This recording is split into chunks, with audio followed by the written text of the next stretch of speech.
Hello বন্ধুরা, আমি সুস্মিতা। নতুন আরও একটা ব্লগ ভিডিওতে সবাইকে স্বাগত জানাই। নতুন আরও একটা দিন তোমাদের সাথে শুরু করলাম। কে কোথা থেকে ভিডিওটা দেখছো, কেমন আছো অবশ্যই কিন্তু কমেন্ট করে জানিও। আজকের ব্লগটা একটু অন্য রকমভাবেই শুরু হলো, কারণ এই রকম দিন আমরা খুব একটা সকালবেলা কাটাই না বা পাইনি বললেও চলে আর কি। তো আজকে মর্নিং ওয়াক সেরে বাড়ির সমস্ত কাজকর্ম কমপ্লিট করে আজকে আমরা গেছিলাম হচ্ছে সকালবেলার ব্রেকফাস্ট করতে। এখানে একটা রেস্টুরেন্ট আছে, ওই হোটেল শালিমার বলে, যেখানে সকালের ব্রেকফাস্ট পাওয়া যায়, মানে বেলা পর্যন্ত আর কি। তো আমরা 4 জনে গেছিলাম, তার কারণ হচ্ছে রিমি কাল বাড়ি চলে যাবে।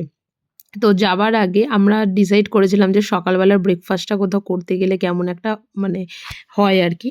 তো যাই হোক, প্রথমে ঢুকেই আর কি অনেক রকমের মিষ্টি সাজানো রয়েছে। তো আমাদের ওখানকার ৳৬ ৳৮ মিষ্টি তো একদমই নয়। এখানকার মিষ্টিগুলো মানে দাম আছে আর কি। আমাদের ওখানকার ৳10 দামের পান্তুয়া এখানে হয়তো ৳20, ৳30, ৳35 এরকম আর কি একটা নেয়। তো আমরা মোটামুটি এখানে ওই যে এখানকার পোহা, তারপরে সিঙ্গারা মাখা, তারপরে পুর ভরা কচুরি মাখা, লাস্টে জিলাপি খেয়ে আমাদের সকালবেলার ব্রেকফাস্ট আজকে শেষ করেছি।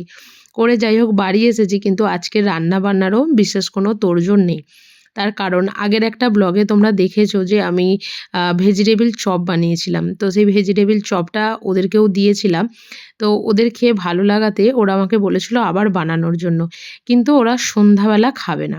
কারণ যেহেতু ওরা মানে খুব একটা তেলের জিনিস খায় না, সেই কারণের জন্য ওদের সন্ধ্যাবেলা গেলে একটু প্রবলেম হয়। তো ওরা চেয়েছিল দিনে মানে দিনের বেলা খেতে আর কি। তো যে কারণের জন্য আমাদের কালকের একটুখানি আ ফুলকপি আলুর তরকারি রয়েইছে, মানে যেটা ওরাই দিয়েছিল, আমাদের খাওয়া হয়নি। আর একটু ডালও মানে ওরা করবে, আর আমি করছি হচ্ছে ভাত আর ভেজিটেবল চপটা। তো আমার যে ভাজা মশলাটা না সেটা বাড়িতে শেষ হয়ে গেছে।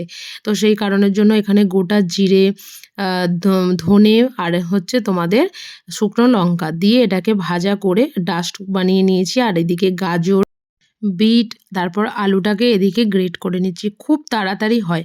তোমরা কেউ যদি মানে আমি আর কি ১ম এ সেদ্ধ করে করতাম। আর বিট না খুব সহজে সেদ্ধ হয় না।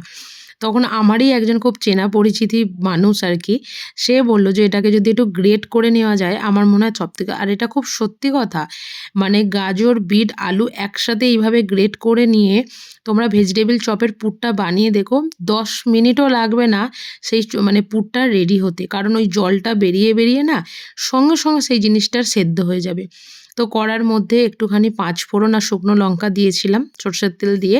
তার মধ্যে বিট, গাজর, আলু দিয়ে দিয়েছি। ওপর থেকে একটু হলুদ গুঁড়ো আর একটুখানি নুন দিয়ে দিয়েছিলাম। আর আমি এর আগের দিন না মটরশুঁটিটাকে আগেই দিয়ে দিয়েছিলাম। তোমরা যখন খুশি ইচ্ছা দিতে পারো। এটা তো খুব একটা বড় ব্যাপার না। আমি এবারে একটুখানি ওই শেষের একটুখানি আগেই দিয়েছিলাম। একটু আদা বাটা, লঙ্কার গুঁড়ো, সামান্য পরিমাণে চিনি দিয়ে সমস্ত কিছু করে এটাকে একদম মানে একদম মিক্স করে আমি রেখে মানে ছাদে এসেছি জামাকাপড় শুকাতে দিতে। কারণ ওই পুরটা একটু ঠান্ডা হতে সময় লাগবে আরকি। আর ওই যে আগের মানে একটুখানি আগেই আপনাদেরকে বললাম যে ফুলকপি আলুর তরকারিটা আমাদের আছে, ওরা কালকে দিয়েছিল। কিন্তু কালকে তো আমাদের চিকেন খাওয়া হয়েছিল, যে কারণে হয়ওনি। আর একটু লঙ্কার গুঁড়ো আর একটুখানি নুন দিলাম। কারণ ওরা ঝালটা একটু কম খায় আর আমরা ঝালটা একটু বেশি খাই, সেই কারণের জন্য। তো তরকারি গরম হয়ে গেছে, ওদিকে ভাতটা বসিয়ে দিয়েছি। আর এদিকে একটা বাটিতে ১ চামচ কর্নফ্লাওয়ার, ১ চামচ ময়দা আর সামান্য পরিমাণে নুন দিয়েছি। যদি এটা ডিমের ডেভিল বা মাংসের চপ বানাতাম তাহলে কর্নফ্লাওয়ারের সাথে একটু একটা ডিম দিতাম। কিন্তু যেহেতু এটা ভেজিটেবল চপ পুরোপুরিভাবেই ওইরকমভাবেই বানাই। আমার মতন অনেকেই বানায়, মানে বলতে পারো সবাই বানায়। তো যাই হোক, এই যে মানে আমার সম্পূর্ণভাবে জিনিসটা রেডি হয়ে গেছে। আর হাতে করে না ভালো করে একটু মেখে নিলাম। যাতে কোথাও কিছু যদি মানে মানে শক্ত থেকে থাকে তো সেটাও আর কি নরম হয়ে যাবে। আর এদিকে ব্রেড ক্রাম্বস আমার ঘরে থাকে, তো কখনো, কখনো আমি ব্রেড ক্রাম্বস ঘরে না থাকলে টোস্ট বিস্কুটটাকে ভালো করে গুঁড়ো করে নিই। আর এই ব্রেড ক্রাম্বসটা বহুদিন আগে কেনা হয়েছিল, বাট মানে সেইভাবে তো ভাজাভুজি তো কিছু খাওয়া আমাদের হয়ওনি, গেল বছর তো হয়নি যেহেতু অতটা ঠান্ডা পড়েনি। তো সেই কারণের জন্য এই যে ভেজিটেবল চপগুলো আমাদের পুরোপুরিভাবে রেডি হয়ে গেছে। আর কড়াই দিয়ে দিচ্ছি হচ্ছে সাদা তেল। আর সাদা তেলে খুব একটা আমি ভাজাভুজি করি না, করি সর্ষের তেলেই। কিন্তু যেহেতু এখানে অতটা সর্ষের তেল পাওয়া যায় না, এরা সাদা তেলই খায়, তো সেই জন্য। তো চলো মোটামুটি ভেজিটেবল চপ আমার রেডি হয়ে গেছে। তো আজকে দুপুরের লাঞ্চটা এইভাবেই মানে কমপ্লিট করি। আর দেখা হবে নতুন আরও একটা ব্লগ ভিডিওতে, নতুন আরও একটা দিনের সঙ্গে খুব তাড়াতাড়ি। সুস্থ থাকবেন, ভালো থাকবেন আর ব্লগটা কেমন হয়েছে অবশ্যই জানাবেন। টাটা।